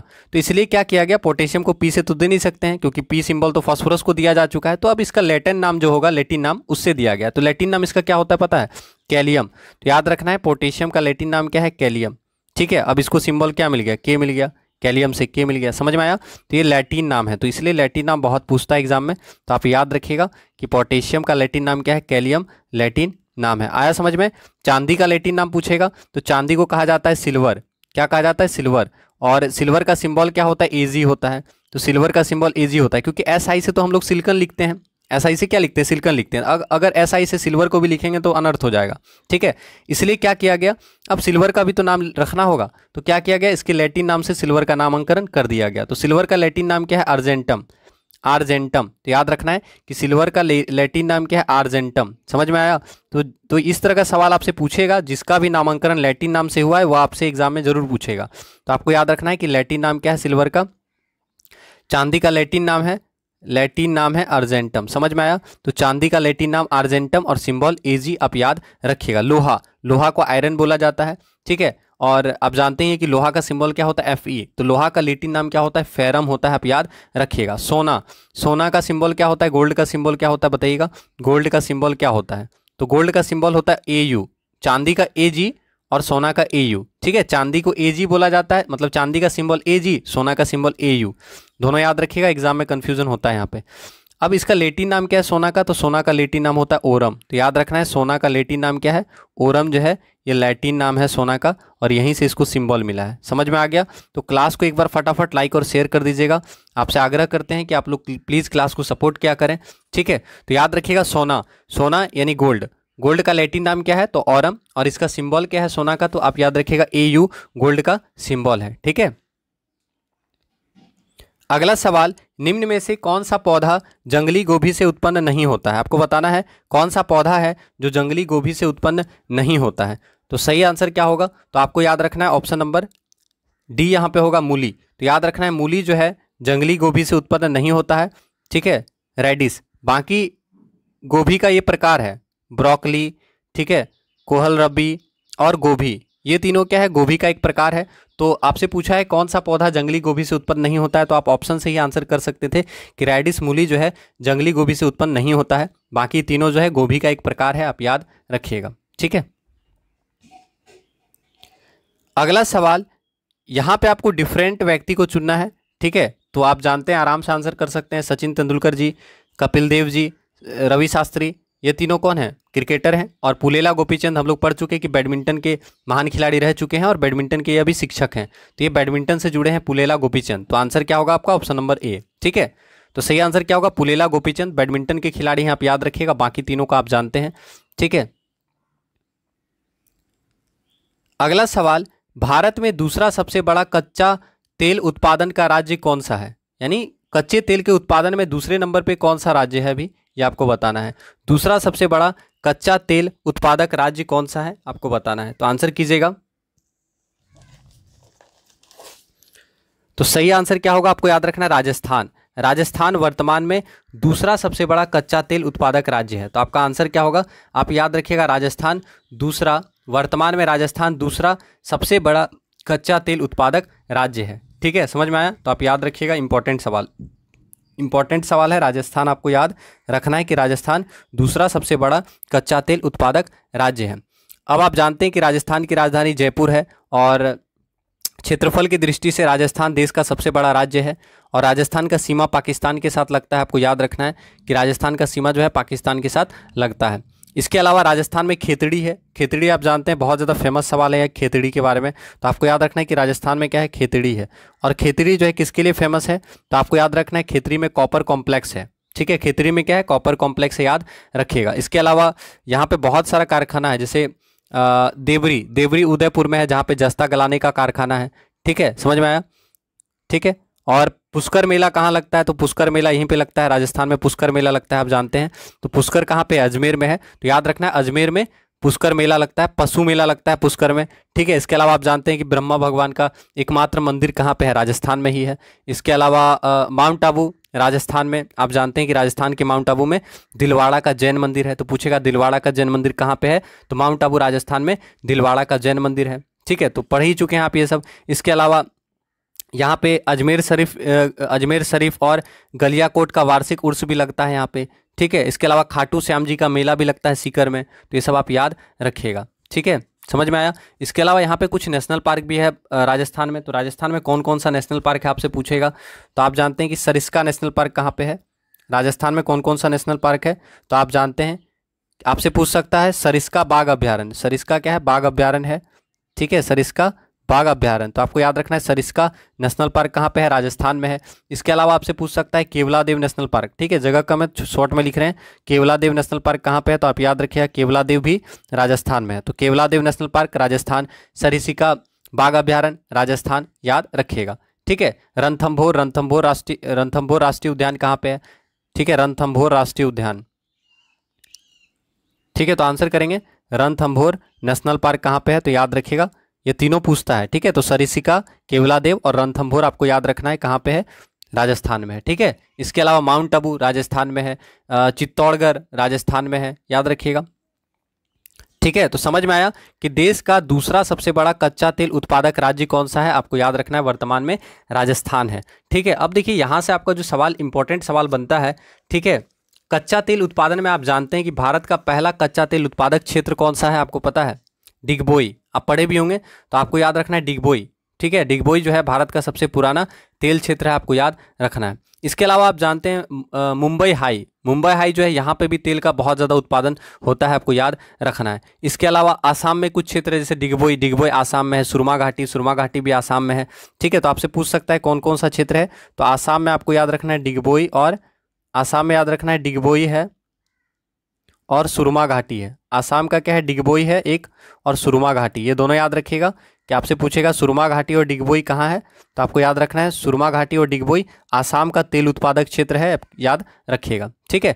गुजरात का आपसे पूछ सकता है, गुजरात का ऑप्शन नहीं दिया है, लेकिन गुजरात भी काफ़ी इंपॉर्टेंट है। गुजरात में कौन सा तेल उत्पादक क्षेत्र है, तो आपको याद रखना है गुजरात का प्रमुख तेल उत्पादक क्षेत्र है खंभात, ठीक है, खंभात और अंकलेश्वर। तो दोनों आप याद रखिएगा कि अंकलेश्वर और खंभात की खाड़ी जो है, या खंभात याद रखना है कि अंकलेश्वर और खंभात जो है गुजरात में है, और गुजरात में प्रमुख कच्चा तेल उत्पादक क्षेत्र है, आपको याद रखना है। और महाराष्ट्र का आप जानते हैं बॉम्बे हाई है, आप याद रखिएगा, ठीक है। और यहाँ से बहुत सारा सवाल बनता है, जैसे कि आपका पूछ सकता है क्योंझर कहाँ पे है, तो क्योंझर बहुत सारा चीज़ के लिए क्योंझर फेमस है, तो क्योंझर किस राज्य में है, इस तरह का सवाल पूछता है। क्योंझर उड़ीसा में है, ठीक है, समझ में आया। क्योंझर उड़ीसा में है, कालाहांडी उड़ीसा में है, जो कि मैग्नीज के लिए फेमस है। इसके अलावा क्योंझर जो है आपका लोहा के लिए भी काफ़ी ज़्यादा फेमस है। तो आपको यहाँ से याद क्या रखना है, किस राज्य में है मेनली। जैसे रानीगंज किस राज्य में है, तो रानीगंज आपको याद रखना है पश्चिम बंगाल में है, जो कि कोयला के लिए काफ़ी ज़्यादा फेमस है। तलचर उड़ीसा में है, जो कि कोयला के लिए फेमस है, ठीक है, इस तरह का सवाल। खेतड़ी कहाँ पे है, राजस्थान में है। झुनझुन कहाँ पे है, राजस्थान में है। भीलवाड़ा कहाँ पे है, राजस्थान में। ये सब खनिज के लिए बहुत ज़्यादा फेमस है, तो उस क्षेत्र को आप याद रखिएगा। नेल्लोर कहाँ पे है, आंध्र प्रदेश में है, जो कि अभ्रक के लिए फेमस है, ठीक है, समझ में आया। खेड़ा कहाँ पे है, तो खेड़ा आप जानते हैं गुजरात में, खेड़ा सत्याग्रह भी हुआ था, तो खेड़ा गुजरात में है। इसके अलावा पलामू कहाँ पे है, झारखंड में। धनबाद कहाँ पे, झारखंड में। सिंहभूम कहाँ पे है, सिंहभूम यूरेनियम के लिए काफ़ी ज़्यादा फेमस है, तो सिंहभूम झारखंड में है, जो कि यूरेनियम के लिए काफ़ी ज़्यादा फेमस है, ठीक है। चलिए तो अगला सवाल देखते हैं, और भी सवाल करना है। क्लास को फटाफट एक बार लाइक और शेयर कर दीजिएगा, ताकि क्लास को थोड़ा सा आप लोग सपोर्ट किया करें। अगला सवाल, भारत के उत्तर में 3 पर्वतीय क्षेत्रों का दक्षिणी भाग बाहरी हिमालय है, जिसे डैश भी कहा जाता है, ठीक है। तो भारत के उत्तर में 3 पर्वतीय क्षेत्रों का दक्षिणी भाग बाहरी हिमालय है, जिसे क्या कहा जाता है। तो आप सब जानते हैं कि बाहरी हिमालय को क्या कहा जाता है। तो आपको पता होगा कि हिमालय जो है उसको बांटा गया है, जैसे ट्रांस हिमालयन क्षेत्र, हिमाद्री को सर्वोच्च या वृहद हिमालय कहा जाता है। हिमालय श्रेणी को लघु या मध्य हिमालय कहा जाता है, और एक होता है शिवालिक को निम्न या बाह्य हिमालय कहा जाता है। तो आपसे पूछा क्या है, देखिए बाहरी हिमालय, ठीक है, तो शिवालिक आपका सही आंसर होगा, शिवालिक रेंज। आपको याद रखना है, शिवालिक अर्थात निम्न या बाह्य हिमालय, यह हिमालय का नवीनतम भाग है। शिवालिक एवं लघु हिमालय के बीच कई घाटियां हैं, जैसे काठमांडू घाटी, और इनको दून भी कहा जाता है। क्या कहा जाता है, दून, जैसे देहरादून, हरिद्वार, ठीक है, ये सब शिवालिक के तराई में ही आता है। तो आप याद रखिएगा कि भारत के उत्तर में 3 पर्वतीय क्षेत्रों का दक्षिणी भाग बाहरी हिमालय है, जिसे क्या कहा जाता है, तो बाहरी हिमालय को शिवालिक कहा जाता है, आप याद रखिएगा, ठीक है। और कंचनजंगा किस में आता है, तो कंचनजंगा अगर आपसे पूछेगा, आंसर आपको समझ में आ गया। कंचनजंगा कहाँ पे है, सिक्किम में, आप याद रखिएगा। और आपको यहाँ से ये भी याद रखना है, कंचनजंगा, नंगा पर्वत, नंदा देवी, इसके अलावा नामचा बरवा, ये सब जो है हिमाद्री या सर्वोच्च वृहद हिमालय का भाग आता है, ठीक है। तो ये किसका भाग है, कंचनजंगा। तो कंचनजंगा पूछेगा एग्जाम में, तो कंचनजंगा वृहद हिमालय या फिर हिमाद्री का भाग है। किसका भाग है, हिमाद्री, और हिमाद्री को कहा जाता है वृहद हिमालय, ठीक है, या वृहद हिमालय, ठीक है। तो आपको याद रखना है, वृहद हिमालय या हिमाद्री का भाग है कंचनजंगा, नंगा पर्वत, ठीक है, नंदा देवी, इसके अलावा नामचा बारवा, याद रखिएगा। और आप जानते हैं कि विश्व की सबसे ऊंची चोटी माउंट एवरेस्ट, तो विश्व की सबसे ऊंची चोटी माउंट एवरेस्ट, आप याद रखिएगा, ठीक है, समझ में आया। और माउंट एवरेस्ट जो कि विश्व की सबसे ऊंची चोटी है, ये भी हिमाद्री या फिर वृहद हिमालय का हिस्सा है। आया समझ में, पूछ देगा कभी कभी, जैसे यहाँ पे पूछा है वैसे ही पूछेगा कि विश्व की सबसे ऊंची चोटी माउंट एवरेस्ट किस पर्वत शिखर में आती है, ठीक है। तो आपको ऑप्शन देगा ट्रांस हिमालय, इसके अलावा वृहद हिमालय। वृहद देगा तो आप आसानी से कर देंगे, वृहद मतलब बहुत बड़ा होता है, तो आसानी से कर देंगे आंसर, लेकिन हो सकता है वृहद की जगह हिमाद्री दे दे, ठीक है। तो आप याद रखिएगा कि हिमाद्री पर्वत शिखर के अंतर्गत ही आता है माउंट एवरेस्ट, कंचनजंगा, नंदा देवी, नामचा बारवा, ये सब आप याद रखेंगे। और भारत का जो सबसे ऊंचा चोटी है K2 गाडविन आस्टीन, ये काराकोरम श्रेणी में आता है, ठीक है, यानी ट्रांस हिमालयन क्षेत्र में आता है K2 या गाडविन आस्टीन, आप याद रखिएगा, ठीक है। तो चलिए अगला सवाल देखते हैं। क्लास को फटाफट लाइक और शेयर कर दीजिएगा, ताकि और भी बच्चे क्लास में आ सकें। तो प्लीज़ क्लास को थोड़ा सा सपोर्ट करेंगे आप लोग। अगला सवाल, निम्नलिखित में से कौन सा उपकरण विद्युत प्रवाह के तापन पर आधारित नहीं है। तो इनमें से कौन सा उपकरण जो है विद्युत प्रवाह के तापन पर आधारित नहीं है। तो विद्युत हीटर जो होता है तापन के प्रभाव पर काम करता है, आप जानते हैं। इलेक्ट्रिक आयरन भी सेम विद्युत तापन के प्रभाव पर काम करता है, ठीक है। इलेक्ट्रिक बल्ब वो भी पहले गर्म होता है, उसके बाद वो क्या होता है, लाइट और उष्मा प्रोड्यूस करता है। तो आपका सही आंसर क्या होगा, माइक्रोवेव। आप देख के आंसर कर सकते थे। आपसे पूछ रहा है कि विद्युत प्रवाह के तापन सिद्धांत पर कौन सा उपकरण आधारित नहीं है। तो इलेक्ट्रिक हीटर, हम जानते हैं कि इलेक्ट्रिक हीटर को गर्म करते हैं तो उसमें क्या होता है, हीट एनर्जी जो है उसमें क्या होता है, हीटर में आप जानते हैं कि नाइक्रोम का तार होता है, ठीक है। तो उसको बहुत ज़्यादा, जितना ज़्यादा ऊर्जा मिलता है, यानी जितना ज़्यादा इलेक्ट्रिसिटी मिलता है, वो उसको क्या करता है, गर्मी में कन्वर्ट करता है, टेम्परेचर में कन्वर्ट करता है। उसके बाद हम अपना कपड़ा आयरन करते हैं, ठीक है। तो वैसे इलेक्ट्रिक आयरन भी वही चीज़ है, इलेक्ट्रिक हीटर में आप जानते हैं कि उष्मा ऊर्जा निकलता है, मतलब जितना ज़्यादा उसको इलेक्ट्रिसिटी मिलता है उसके बाद वो क्या बनता है, इलेक्ट्रिसिटी से वो आपका उष्मा के रूप में आग निकलता है। तो आप याद रख सकते हैं, यानी इसमें भी क्या है, तापन प्रभाव काम करता है। हीटर पे भी तापन प्रभाव काम करता है, इलेक्ट्रिक प्रेस या इलेक्ट्रिक आयरन पे भी तापन प्रभाव काम करता है, बल्ब में भी वैसा ही तापन प्रभाव काम करता है। ठीक है, तो आपका सही आंसर क्या होगा, माइक्रोवेव आपको याद रखना है। आया समझ में? और डायनेमो किस सिद्धांत पर काम करता है, आंसर करेंगे डायनेमो किस सिद्धांत पर काम करता है। तो आप जानते हैं डायनेमो का खोज माइकल फैराडे ने किया था। और डायनेमो किस सिद्धांत पे काम करता है, डायनेमो यांत्रिक ऊर्जा को विद्युत ऊर्जा में कन्वर्ट करता है, आप याद रखिएगा। ठीक है, इसके अलावा आपसे पूछ सकता है विद्युत मोटर किस सिद्धांत पे काम करता है, तो बताइए विद्युत मोटर किस सिद्धांत पे काम करता है। तो आप जानते हैं विद्युत मोटर विद्युत ऊर्जा को यांत्रिक ऊर्जा में कन्वर्ट करता है। तो आप याद रखिएगा कि विद्युत मोटर विद्युत ऊर्जा को यांत्रिक ऊर्जा में कन्वर्ट करता है। सोलर सेल क्या करता है, तो सोलर सेल प्रकाश ऊर्जा को विद्युत ऊर्जा में कन्वर्ट करता है। ठीक है, इसके अलावा सितार क्या करता है, तो सितार यांत्रिक ऊर्जा को ध्वनि ऊर्जा में कन्वर्ट करता है। कोयला जलाते हैं तो उसमें क्या होता है, रासायनिक ऊर्जा को उष्मा ऊर्जा में कन्वर्ट करता है। ठीक है, तो बस यही सब आपको याद रखना है। तो मोमबत्ती जलना क्या है, तो मोमबत्ती का जलना रासायनिक ऊर्जा को प्रकाश एवं उष्मा ऊर्जा में कन्वर्ट करता है। ठीक है, समझ में आया। और बल्ब जलाते हैं या हीटर जलता है, तो अभी तुरंत हम लोग देखें बल्ब जलाना या हीटर का जलना विद्युत ऊर्जा को प्रकाश एवं उष्मा ऊर्जा में कन्वर्ट करता है। क्योंकि बल्ब है तो जब हम उसको विद्युत दिए, इलेक्ट्रिसिटी दिए, उसके बाद वो क्या होगा, प्रकाश में कन्वर्ट हो जाता है, उष्मा में कन्वर्ट हो जाता है। ठीक है, हीटर का भी सेम प्रोसेस है।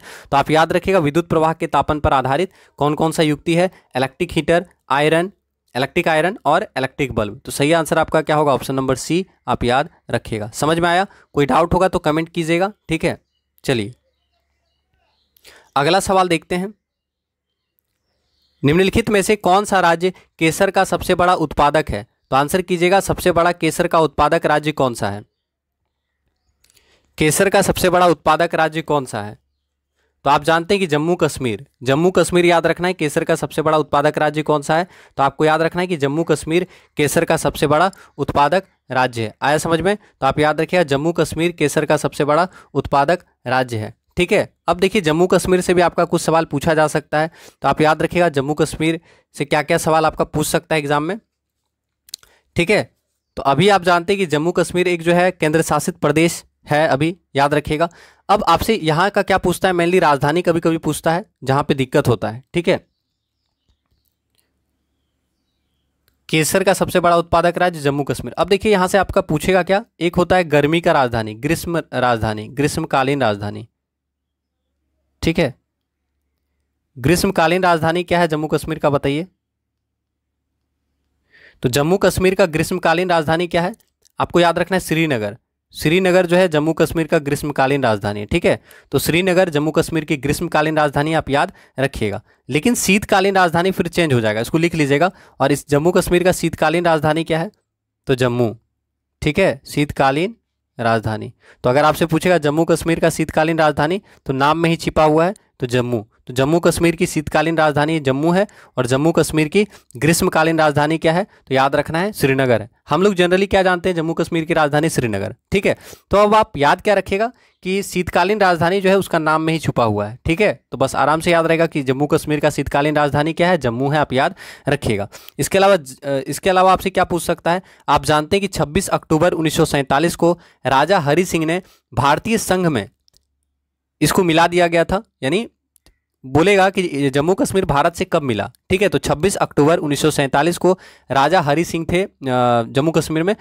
ठीक है, उनके साथ एक संधि हुआ था और उस तरह जम्मू कश्मीर जो है भारत में मिला था। तो जम्मू कश्मीर भारत में कब मिला था, भारत में कब विलय हुआ था, तो 26 अक्टूबर 1947 को जम्मू कश्मीर भारत में विलय हुआ था, आप याद रखिएगा। ठीक है, उससे पहले से ही ये भारत का अंग है, आपको पता ही होगा। लेकिन अंग्रेज के आने के बाद क्या होता है, बहुत सारा उलट फुलट होता है, आपको पता ही होगा कि म्यांमार भी भारत का हिस्सा था, अफगानिस्तान भी भारत का हिस्सा हुआ करता था, पाकिस्तान भी भारत का हिस्सा हुआ करता था, बहुत सारे देश हैं, नेपाल भी भारत का हिस्सा हुआ करता था एक समय। ठीक है, तो आप याद रखिएगा। अब यहाँ से सवाल जो एग्जाम में पूछता है, क्या पूछता है कि कश्मीर घाटी को धरती का स्वर्ग कहा जाता है। ठीक है, तो अगर आपसे पूछेगा धरती का स्वर्ग किसको कहा जाता है, तो जम्मू कश्मीर को धरती का स्वर्ग कहा जाता है, आप याद रखिएगा। ठीक है, वैष्णो देवी मंदिर कहाँ पे है, तो आप जानते हैं कि वैष्णो देवी मंदिर जम्मू कश्मीर में है, याद रखिएगा। वैष्णो देवी मंदिर जम्मू कश्मीर में है। ठीक है, और अभी जो है आपको पता होगा कि जम्मू कश्मीर पुनर्गठन अधिनियम 2019 के द्वारा जम्मू कश्मीर राज्य था पहले। अब जम्मू कश्मीर राज्य को क्या किया गया, दो भागों में बांट दिया गया। एक जम्मू कश्मीर है, दूसरा लद्दाख है। अब ये दोनों क्या है, यूनियन टेरिटरी है। ठीक है, तो अगर पूछता है कि जम्मू कश्मीर को यूनियन टेरिटरी किस विधेयक के द्वारा बनाया गया, सॉरी किस अधिनियम के द्वारा बनाया गया, तो आप याद रखिएगा जम्मू कश्मीर पुनर्गठन अधिनियम, ठीक है, 2019। तो बस साल आपको याद रखना है, बाकी अधिनियम तो जम्मू कश्मीर पुनर्गठन अधिनियम है, ठीक है। तो आपको याद रखना है 2019 में जम्मू कश्मीर पुनर्गठन अधिनियम आया था। इसी के द्वारा जम्मू कश्मीर और लद्दाख को तोड़ दिया गया, मतलब बांट दिया गया, और इन दोनों को केंद्र शासित प्रदेश का दर्जा दिया गया है। आप याद रखिएगा, इंपॉर्टेंट है, पूछता है, ठीक है, समझ में आया। और 31 अक्टूबर 2019 को जम्मू कश्मीर पुनर्गठन अधिनियम याद रखना है, ठीक है। चलिए, तो अगला सवाल अब हम लोग देख लेते हैं। तो केसर का सर्वाधिक उत्पादन जम्मू कश्मीर में हुआ था, जम्मू कश्मीर में होता है केसर का सर्वाधिक उत्पादन, आप याद रखिएगा। अगला सवाल, सिक्किम के पहले ब्रांड एम्बेसडर कौन थे? तो आप जानते हैं सिक्किम के पहले ब्रांड एम्बेसडर कौन बने थे, जिनको मद्रास का मोजार्ट कहा जाता है। तो मद्रास का मोजार्ट किनको कहा जाता है? ए.आर. रहमान को मद्रास का मोजार्ट कहा जाता है, याद रखिएगा, ए.आर. रहमान को मद्रास का मोजार्ट कहा जाता है। और सिक्किम के पहले ब्रांड एम्बेसडर कौन थे? ए.आर. रहमान, समझ में आया। तो आप याद रखिएगा सिक्किम के पहले ब्रांड एम्बेसडर थे ए.आर. रहमान, ए.आर. रहमान को मद्रास का मोजार्ट कहा जाता है। अब देखिए सिक्किम से भी कुछ सवाल पूछता है, तो सिक्किम से आपसे पूछ सकता है सिक्किम की राजधानी क्या है? गंगटोक, बहुत आसान है। सिक्किम में कौन कौन सी जनजाति रहती है? तो सिक्किम में लेप्चा जनजाति रहती है, सिक्किम में भूटिया जनजाति रहती है, याद रखिएगा, लेप्चा और भूटिया जनजाति सिक्किम में निवास करती है, आप याद रखिएगा।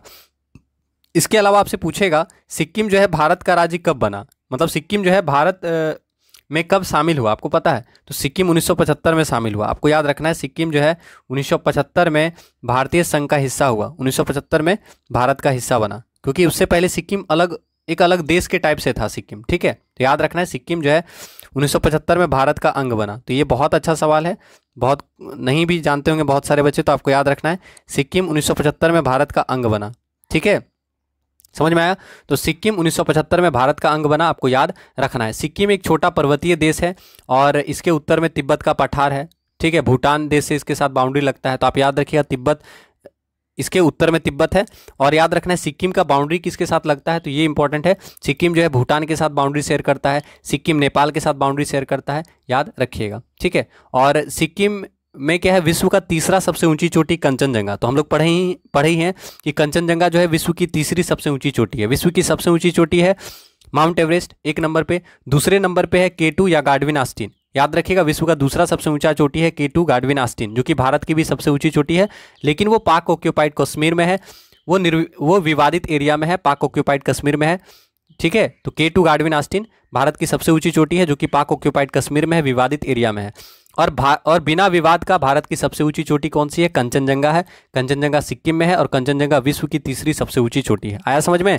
तो कंचनजंगा कहाँ पे है? सिक्किम में है, विश्व की तीसरी सबसे ऊंची चोटी है, आप याद रखिएगा, ठीक है। और कंचनजंगा को सिक्किम की रक्षा देवी भी माना जाता है, आप याद रखिएगा। तो बहुत सारा सवाल आता है। सिक्किम में किस चीज़ का खेती सबसे ज़्यादा होता है? तो इलायची, ठीक है। जम्मू कश्मीर में क्या पढ़े थे? केसर। और सिक्किम में क्या? इलायची, ठीक है। तो पूछ देगा ये इलायची का उत्पादन कहाँ पे होता है सबसे अधिक, ठीक है।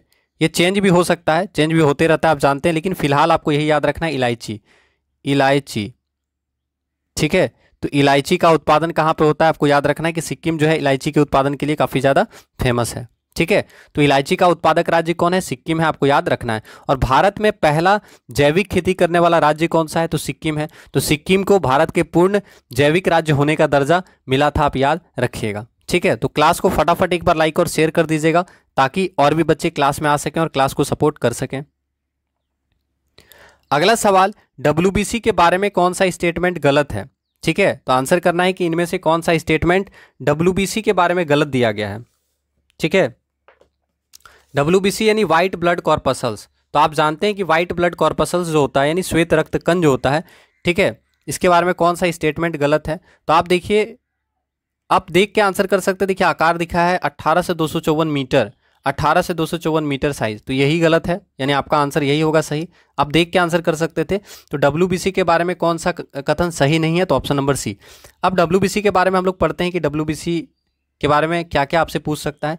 तो WBC को क्या कहा जाता है? पहला सवाल, तो आप जानते हैं आरबीसी को एरिथ्रोसाइट कहा जाता है और डब्ल्यूबीसी को ल्यूकोसाइट कहा जाता है। एग्जाम में ये सवाल बहुत पूछा जाता है कि आरबीसी को क्या कहा जाता है, तो आरबीसी को एरिथ्रोसाइट कहा जाता है और डब्ल्यूबीसी को क्या कहा जाता है, डब्ल्यूबीसी को ल्यूकोसाइट कहा जाता है। समझ में आया?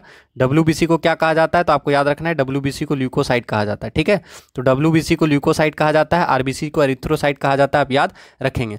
डब्ल्यूबीसी का निर्माण बोन मैरो में होता है। तो डब्ल्यूबीसी का निर्माण कहाँ होता है? जनरली बोन मैरो में डब्ल्यूबीसी का निर्माण होता है, कभी कभी लिम्फ नोड में भी होता है डब्ल्यूबीसी का निर्माण, आप याद रखिएगा। और डब्ल्यूबीसी का जीवन काल कितना होता है? तो 2 से 4 दिन डब्ल्यूबीसी का जीवन काल होता है, आप याद रखिएगा। और डब्ल्यूबीसी क्या करता है? तो डब्ल्यूबीसी हमारे शरीर में जो रोगाणु जो होते हैं उनको मारने का काम करता है, शरीर के सैनिक के रूप में कार्य करता है डब्ल्यूबीसी। तो ये स्टेटमेंट तो सही है कि डब्ल्यूबीसी शरीर के सैनिक के रूप में कार्य करता है और रोगाणु को मारता है, सही है। इसके बाद आपको याद रखना है डब्ल्यूबीसी का जो आकार होता है वो अमीबा के आकार का होता है, यानी ये भी स्टेटमेंट सही है कि डब्ल्यूबीसी का आकार जो होता है वो अमीबा के आकार का होता है। समझ में आया? इसके अलावा आप जानते हैं डब्ल्यूबीसी में नाभिक भी होता है, तो याद रखना है कि डब्ल्यूबीसी की रचना अमीबा के आकार होती है और डब्ल्यूबीसी में केंद्रक पाया जाता है। तो डब्ल्यूबीसी में क्या होता है? केंद्रक पाया जाता है। इसका मतलब 3 स्टेटमेंट तो आपका सही दिया हुआ है, ठीक है। तो स्टेटमेंट गलत कौन सा है? तो ये स्टेटमेंट गलत है, आप याद रखिएगा। आ गया समझ में? तो बाकी जो भी बताएं आप याद रखिएगा कि डब्ल्यूबीसी को ल्यूकोसाइट कहा जाता है, डब्ल्यूबीसी में केंद्रक पाया जाता है, डब्ल्यूबीसी का आकार अमीबा के आकार का होता है, डब्ल्यूबीसी का निर्माण बोन मैरो में होता है और डब्ल्यूबीसी का जीवन काल 2 से 4 दिन होता है। डब्ल्यूबीसी हमारे शरीर को रोगों से बचाता है, ठीक है, याद रखिएगा। ठीक है, तो चलिए अब अगला सवाल देखते हैं। क्लास को एक बार प्लीज फटाफट लाइक और शेयर कर दीजिएगा। What causes protection the most? ठीक है, आपसे पूछ रहा है संचारण या संरक्षण का कारण सबसे अधिक किसमें है? जिसमें जंग सबसे अधिक लगता होगा वही आपका आंसर होगा। आपसे पूछ रहा है कि what causes protection the most, ठीक है, इनमें सबसे अधिक सुरक्षा किसको चाहिए, सबसे अधिक संरक्षण किसमें लगता है?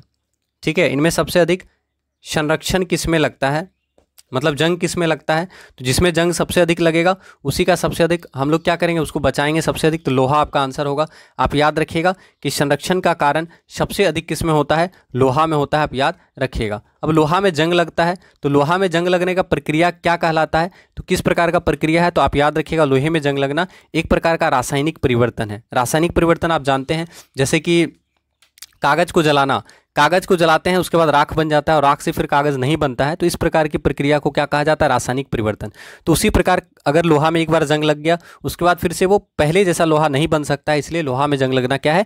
एक प्रकार का रासायनिक परिवर्तन है। तो आपका आंसर क्या होगा? लोहा। और लोहा में जंग लगना क्या है? एक रासायनिक परिवर्तन है। आपसे पूछेगा जंग लगने के बाद भार क्या होता है, तो जंग लगने के बाद भार बढ़ जाता है, तो इस तरह का सवाल पूछता है, तो भार क्या होगा? वृद्धि हो जाएगा। तो याद रखेंगे जंग लगने के बाद भार इंक्रीज कर जाता है, भार बढ़ जाता है, और जंग लगना क्या है? एक प्रकार का रासायनिक परिवर्तन है। क्या है? रासायनिक परिवर्तन है। ठीक है, समझ में आ गया? तो जंग लगना क्या है? एक प्रकार का रासायनिक परिवर्तन है। और जंग लगने से बचाने के लिए लोहे के ऊपर जस्ता का परत चढ़ाया जाता है, जिसे हम लोग गैल्वेनाइजेशन या जस्तीकरण कहते हैं, आप याद रखिएगा। और जंग लगने पर लोहे में जो जंग लगता है, जंग लगने से जो बना पदार्थ होता है उसको फेरोसल्फिक ऑक्साइड कहा जाता है। ठीक है, तो आप जानते हैं कि लोहे को जब आर्द्र हवा में छोड़ा जाता है तो उसके ऊपर लाल भूरे रंग का एक हल्का ढीला परत बैठ जाता है, जिसको हम लोग जंग कहते हैं। ठीक है, समझ में आया? चलिए, तो याद रखिएगा सही आंसर क्या होगा? आयरन होगा, और लोहा एक धातु है, याद रखेंगे। तो इतना ही सवाल था। उम्मीद करेंगे आज का क्लास आपको काफ़ी ज़्यादा अच्छा लगा होगा। यहाँ से आपके एग्जाम में बहुत सारे सवाल डेफिनेटली पूछे जाएंगे। कुछ सवाल बहुत आसान भी था और कुछ सवाल बहुत ज़्यादा हम लोग अच्छा लेवल का भी सवाल देखें, आपको बताएं जो आपके एग्जाम में आता है। ठीक है, तो जो अगर आपको जो सवाल नहीं आता है उसको आप नोट कर लीजिएगा। जितना भी सवाल हम लिखे हैं सारा इंपॉर्टेंट सवाल लिखे हैं, ठीक है, जो एग्जाम में आता है। अगर आप प्रैक्टिस सेट बना रहे होंगे तो आपको पता चल रहा होगा कि ये सब सवाल एग्जाम में बार बार पूछा जाता है। ठीक है, ठीक है, तो मिलते हैं आपसे अगले क्लास में। उम्मीद करेंगे आप क्लास को लाइक और शेयर अवश्य कीजिएगा और क्लास को सपोर्ट कीजिएगा। तो इसी के साथ आप सभी का तहे दिल से धन्यवाद करते हैं। जय हिंद, जय भारत, जय BSA, धन्यवाद।